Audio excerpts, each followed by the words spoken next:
right? I've been actively searching for worse. Can't find one. It's absolutely terrible. And no, the origins of that last name are not interesting at all. And yes, high school was horribly rough, especially because no one called me by my first name, just Raper. And because no one pronounced it correctly. Even the guy coming up to announce me asked how I pronounce it. Usually it's Rapper. Someone tried Ray Pierre, just so they don't have to say it. But it could be worse. I could have my grandpa's first name.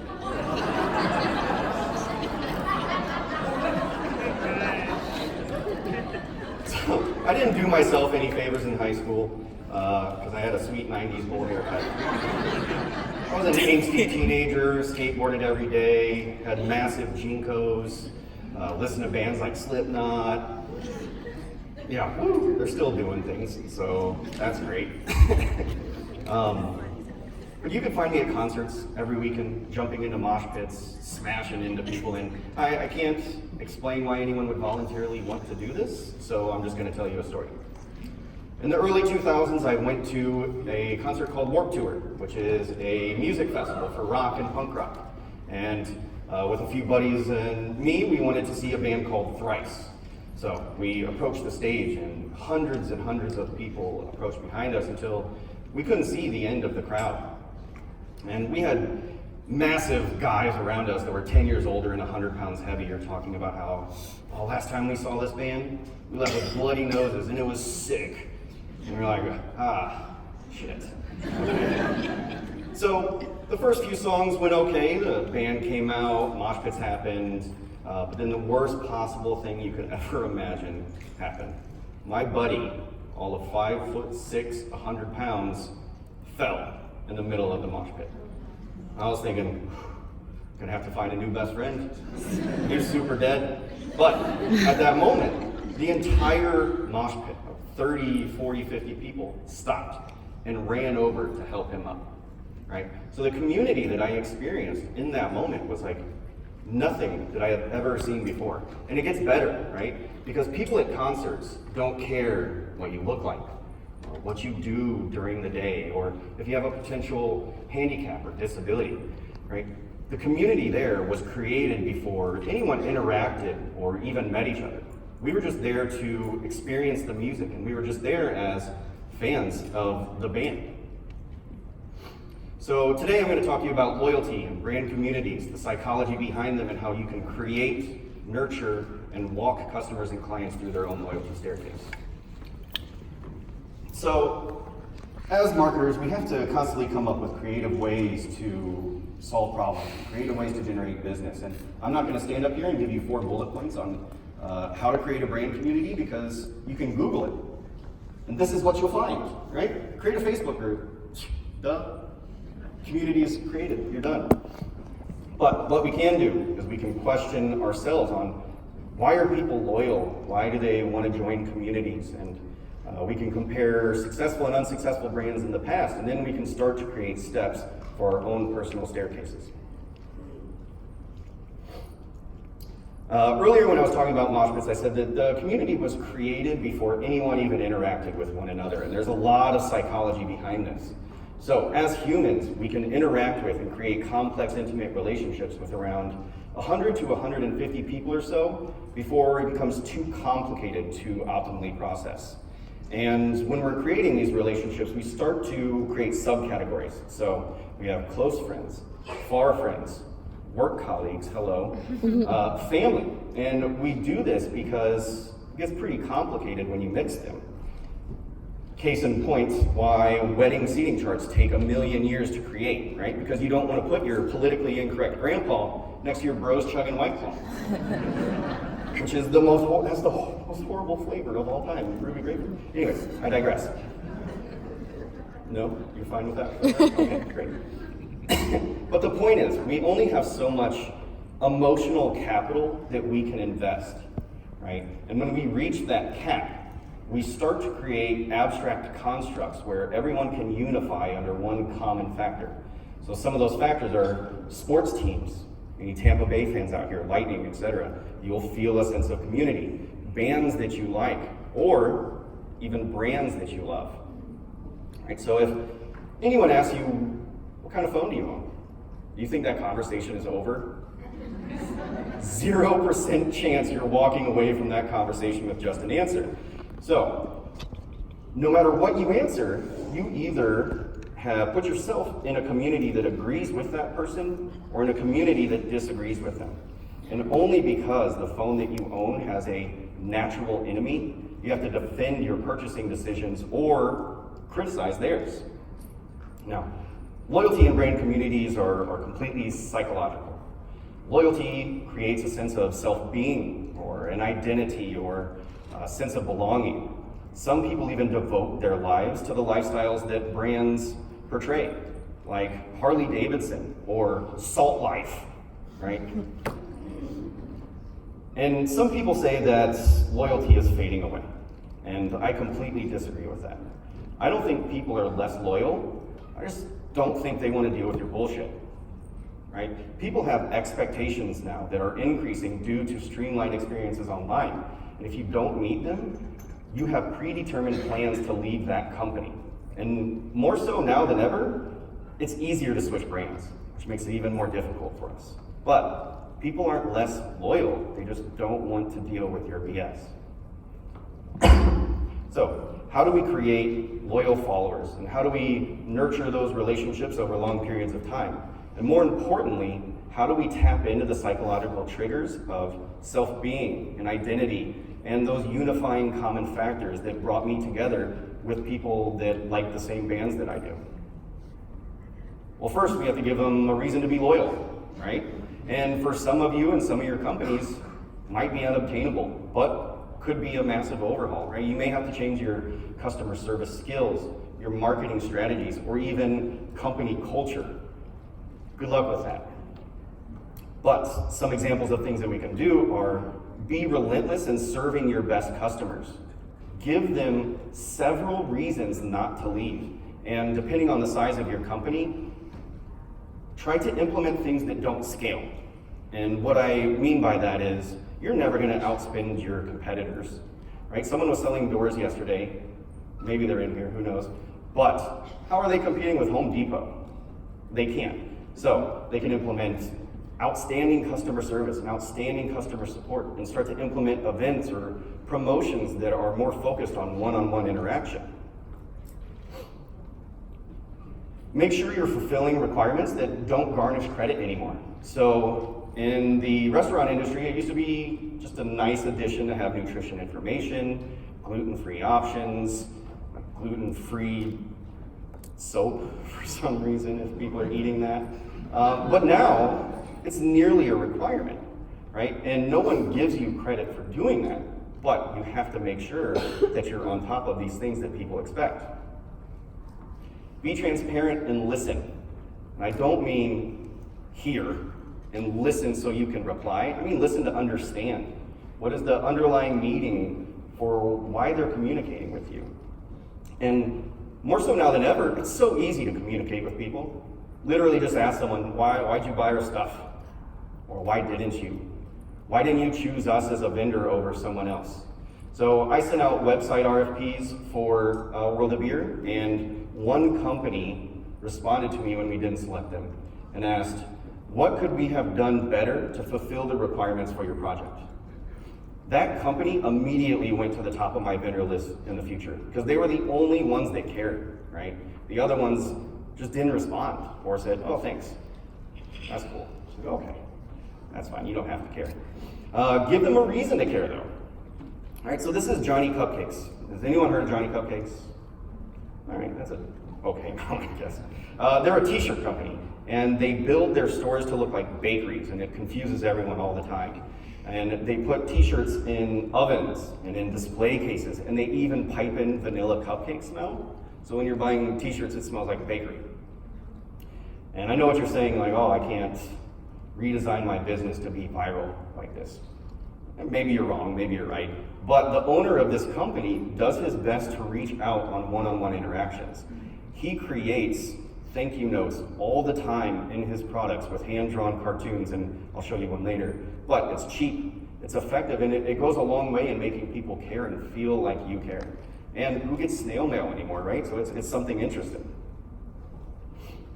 Figure out what your values are.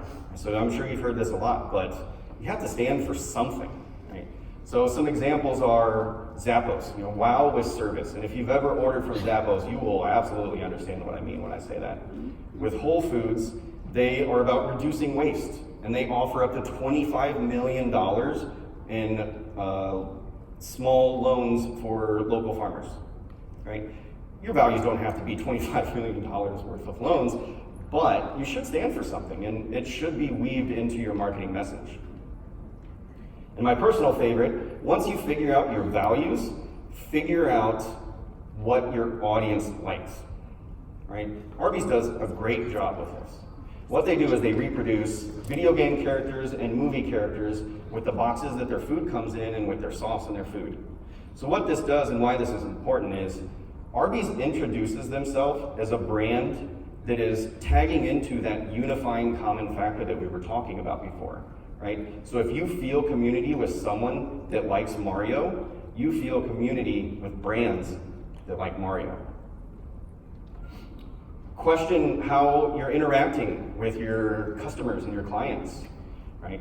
A lot of the social space is turning from mass conversation to individual conversation. And as humans, we crave that interaction. So question how you're interacting with them. And after all that, we get to what I call the loyalty staircase. After we give people a reason to care, we have to put them into sections of a staircase and develop strategies to walk them up more and more loyalty over time. So when I was with a arena football team, I produced their loyalty staircase, and after that, what I did was select factors that I thought would mean a loyal fan. So do they follow us on social? Do they go to our games? Do they have a favorite player? Do they have a favorite coach? And then we gave values to those factors, where obviously going to a game meant that they're probably more likely to be loyal. And we separated those groups of people and put them into different sections of the staircase. So I think examples are more impactful than me just telling you what the hell to do. So I'm going to tell you exactly what each step meant for that company and the marketing strategies that we went through to garnish and facilitate loyalty and communities over time. So the first step is acquisition. Everyone knows this one. This is where your acquisition strategies goes, your branding goes. Just for a point of reference, I think all of us spend entirely too much time here, right? We spend too much time in acquisition and not enough in retention. Step 2 is service.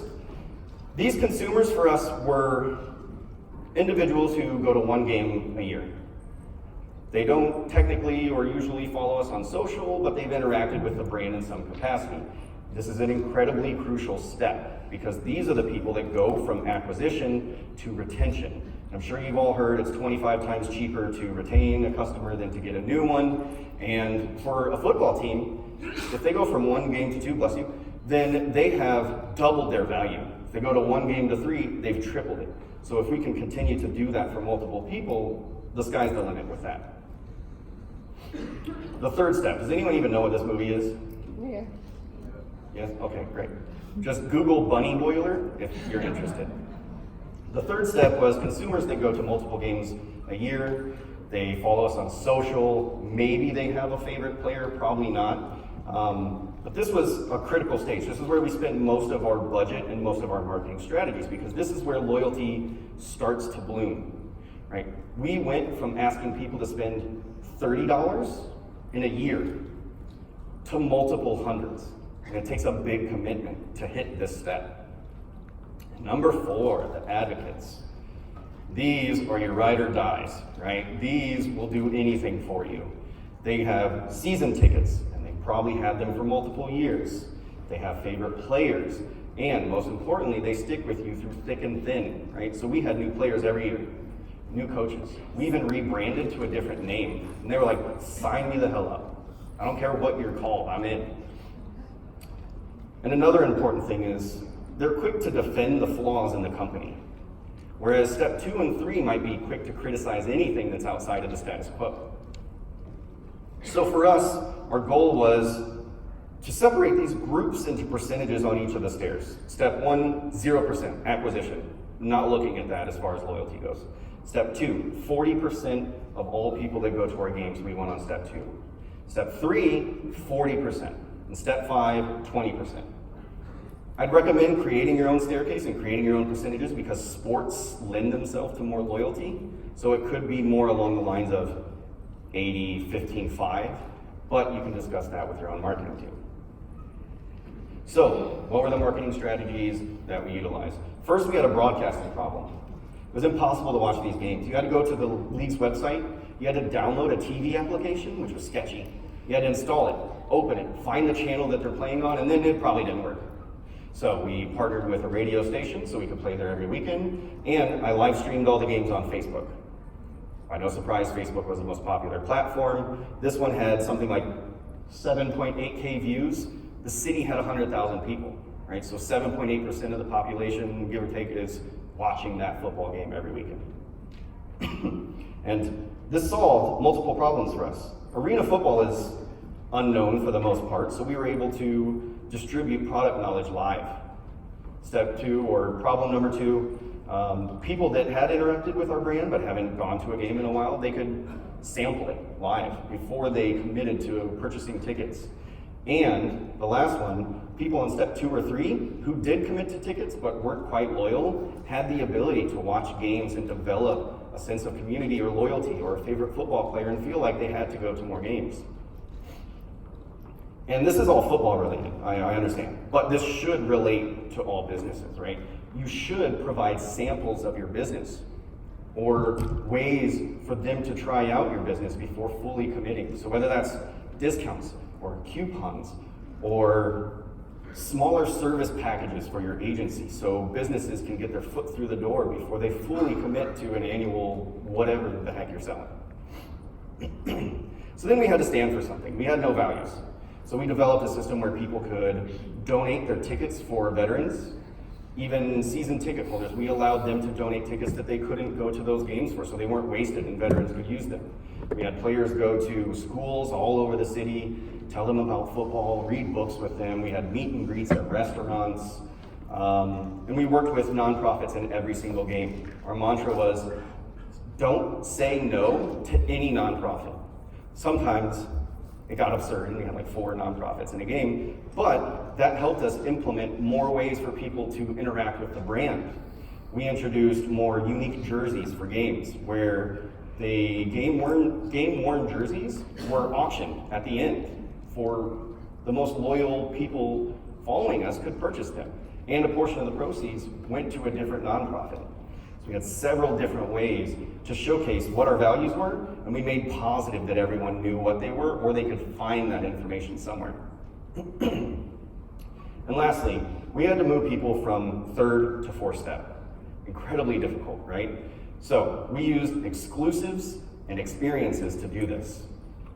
What we did was we offered season ticket holders a preseason meet and greet with the players where they could come out on the field and they could actually throw the ball with the quarterback or learn how to kick with our kicker. We offered their children or grandchildren the opportunity to come out and perform the anthem with our cheerleaders. We gave them the ability to run out onto the field through the smoke with players. Right? These were experiences that cost us nothing. But we used the ability of time and space to give them something that they'll never forget again. So, to bring it all back, in the beginning we created a loyalty staircase to showcase levels of loyalty and where people are at on that. We decided on a goal for each step and what percentage of people we wanted there. And then we decided on marketing budgets and marketing strategies to move people through those. And a lot of our strategies were impossible to scale, right? But that's what made us stand out. Isn't that right, Ashton? He's shy. Nah, that's a silly guy. So what are some general community and loyalty progression techniques that aren't just football related and don't pertain to the staircase itself? Tell stories. I'm sure you've heard this a million times. You don't even have to take notes on that because you've probably been to 4 other people that have told you that. But this is how it pertains to communities. And all I can say is tell stories about your customers. It's imperative because the way that a sense of community works is we find stories that are similar to ours. And we find people that have things in common with us. And then we start to tell ourselves we're part of that. And that's how communities are developed. This picture is of the Tampa Bay Lightning website, and this is the Distant Thunder section. What they do is they showcase fans from around the world and how many tweets are happening in specific countries based on the Lightning. Every year they go somewhere else in the world, and they make videos of the unique stories of people wherever they're at. But the brilliant part about this is that community already existed, right?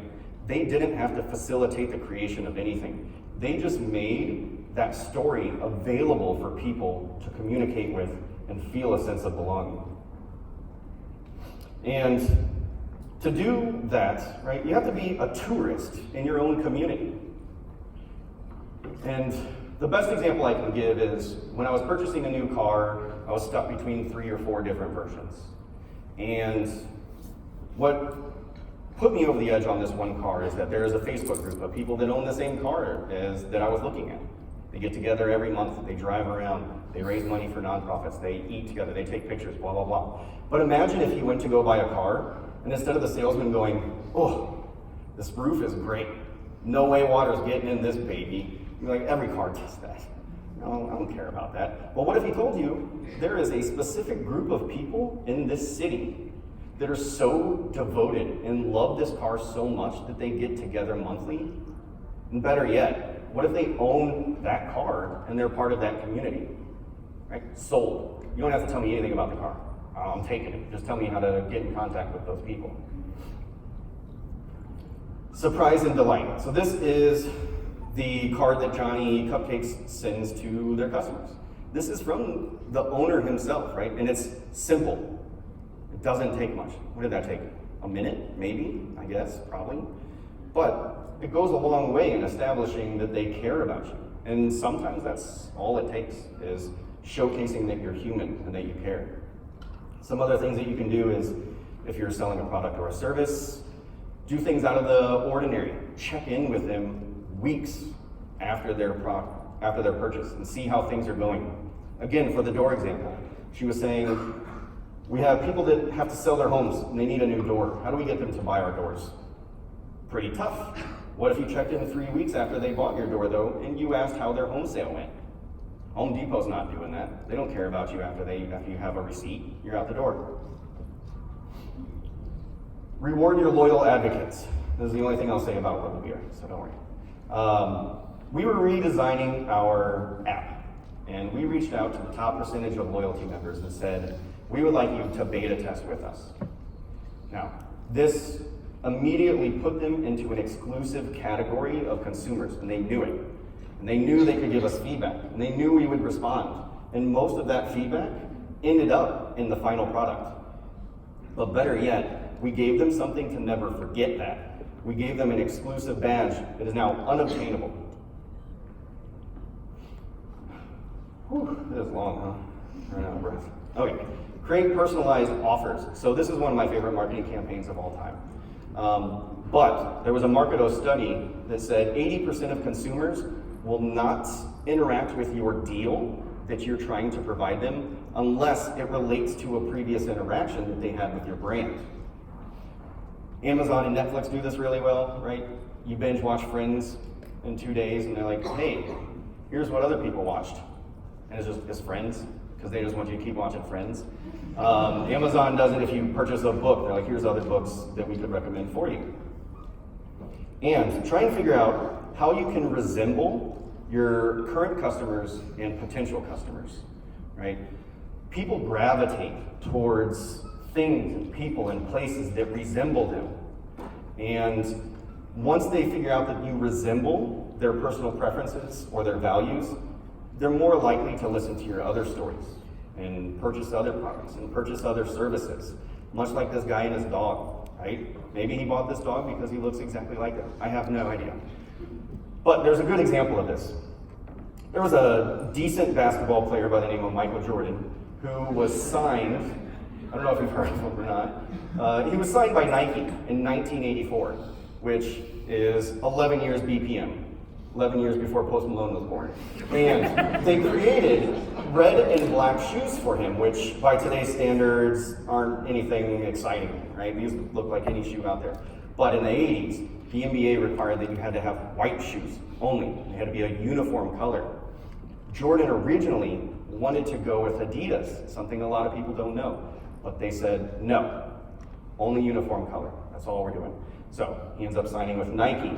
Nike pays every fine for every single game he plays that year. He wins Rookie of the Year. And now all of a sudden, kids want to be like Mike.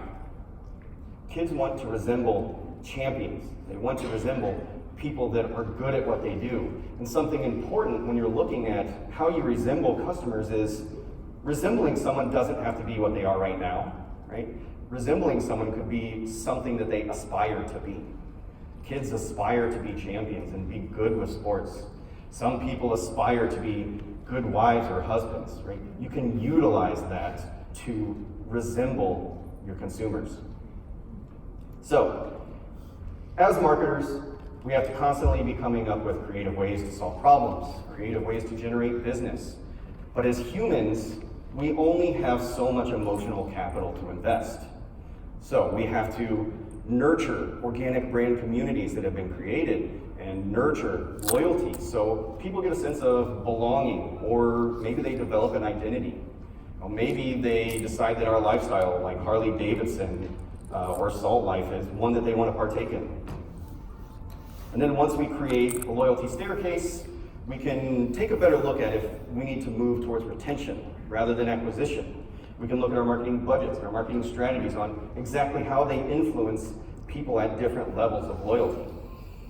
And last, don't be the business that writes happy birthday on everyone's Facebook walls, right? Be the business that picks up the phone and actually calls. All right, thank you everyone. This is my first year at Digital Summit, so if you liked everything, leave me a review.